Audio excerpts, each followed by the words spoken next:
দাঁড়ায় পৃথিবীর মানুষেরা রে, তোমার মার চাইতে আমি আল্লাহর দয়া মায়া কোটি কোটি গুণ বেশি হওয়ার কারণে তুই যখন নাফরমানি করস, জিনার মধ্যে লিপ্ত হস, তুই যখন বিধান মানস না, আমার গজব যায় তোমাকে ধ্বংস করে দেওয়ার জন্যে। এমনি আল্লাহ তার দয়া মায়াকে ডাক দিয়ে বলে, ইন্না রহমতি সাবাকাত গজবি, এরে রহমত ওরে দয়া মায়া, দৌড় দে, গজবের আগে আগে যাবি, আমার বান্দা না হয় ধ্বংস হয়ে যাবি। গজব আর বান্দার মাঝখানে গিয়া আটকায়া বলবে, এরে গজব করিস না, এবার রমজানে ডালের বড়া খেয়েছে, সামনের রমজানে আর খাবে না।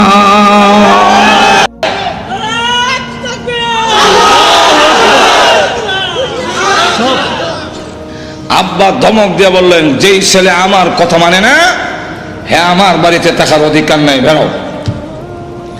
আব্বা কিন্তু বের হওয়ার জন্য বলছেন, রাগ টাক প্রকাশ করছে। ছেলে দাঁড়ায় কইব, আব্বা আমার এক ফ্রেন্ড আইছিল, এলে গেছে গা, আমি তো না। হ্যাঁ, তখন আব্বা গাল ফুলাইয়া, ঠিক আছে আর একদিন, যেরকম ঠিক না, আজকে শেষ। কিন্তু হ্যাঁ কিছু গারুয়া গাওয়া বুঝেননি, গার ফুলাই হ্যাঁ কিছু লোক আছে কিছু কইলে এগুলো হয় গারুয়া। হ্যাঁ দাদা ভাই, আপনার বাড়িতে না থাকলে দেশে আর জায়গা নাই, বাড়ি গেছে। এখন কালুর মা কান্দে আর কয়, ছেলে বয়সে কত কিছু করে, এই জন্য বাড়িতে বের করে দাম লাগে। কালুর বাপ কয়, আমি কি বাপ ছিলাম, হ্যাঁ বাড়ি যাবো।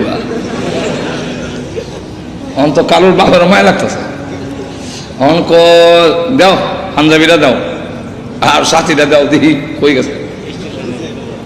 রাস্তা দিয়ে বাড়ি কই যাবো, কই গেল তো আচ্ছা দেখি নানার বাড়ি যাই, কারণ ছোট সময় গোসা করে দৌড় দিয়া কই যেতাম, আর বিয়ার পরে রাগ করে গোসা করে গেলে বুঝবেন শ্বশুর বাড়ির গেছে। এরকম বহুত নানার বাড়ি গোসা করে গেছি। কালুর বাপ গেছে নানার বাড়ি, গিয়া দেখে ঠিকই নানার বাড়িতে গিয়ে উঠছে। ডাক দিয়ে জন্ম দিলাম আমি, খাওয়াইয়া বড় করলাম আমি, হুকুম দিলাম মানলে না, আমার বাড়িতে থাকবে না, যখন দমক দিলাম বের হ, বের হয়ে আসি। এখন যেখানে আইসো এটা তো তোর নানার বাড়ি, আর আমার কার বাড়ি? বাড়ি তো আরো অনেক আছে, সব বাড়ি তো তোর নানার বাড়ি না, এটা নানার বাড়ি, সেটা আমারও দিয়া। যেরকম ঠিক কিনা? যেই ছেলে আমার কথা মানে না, এই ছেলে আমার শ্বশুর বাড়িতে থাকার অধিকার নাই, বেরো। এটার উদ্দেশ্য হইল হ্যাঁ হয়তো সারেন্ডার করবো, কিন্তু হ্যাঁ গারোয়া। হ্যাঁ হ্যাঁ কয়, আপনার শ্বশুর বাড়িতে না থাকলে আর জায়গা নাই। এবার বের হয়ে চলে গেছে তার খালাম্মা মুইয়ের বাড়ি, এর বাবাও গেছে কেন, এর তো খালাম্মার বাড়ি, আর বাবা যদি বড় হয় তো দুইবার খুঁটিব। এক কথায় জবাব দেন, ভাইরার বাড়ি, ভাড়া হইলো ছোট বড় দুটা তুই লাগবো। ডাক দেখা এটা তোর খালার বাড়ি, আর আমার যে বাইরের বাড়ি, কত বাড়িতে আছে, সব বাড়ি তো তোমার খালার বাড়ি না, এটা খালা হয়েছে গেলে আমার শাড়ি দীক্ষা। যেরকম ঠিক কিনা? যে ছেলে আমার কথা মানে না, হ্যাঁ আমার বাবার বাড়ি থাকবো না, ভাবছিল বাড়ির সারেন্ডার করবো। হ্যাঁ দাঁড়া, আপনার বাড়ির বাড়িতে না তাহলে আর জায়গা নাই। এবার গেছে তার ফুফুর বাড়ি, এবার আগ গেছে না ফিরছে, আগ গাইছে। কেমনি আগ গাইছে? এটা আপন ব্লাড সম্পর্ক, বোনের বাড়ি। এমন গিয়া কয়, এটা তো তোর ফুফুর বাড়ি, আর আমার যে বোনের বাড়ি, আমার বোন না হইলে তোর ফুফু হয় না, তাহলে আমার বোনের বাড়ি তুই থাকবে কেমন? ভাই এবার তার কিছু গৌরবী কমছে।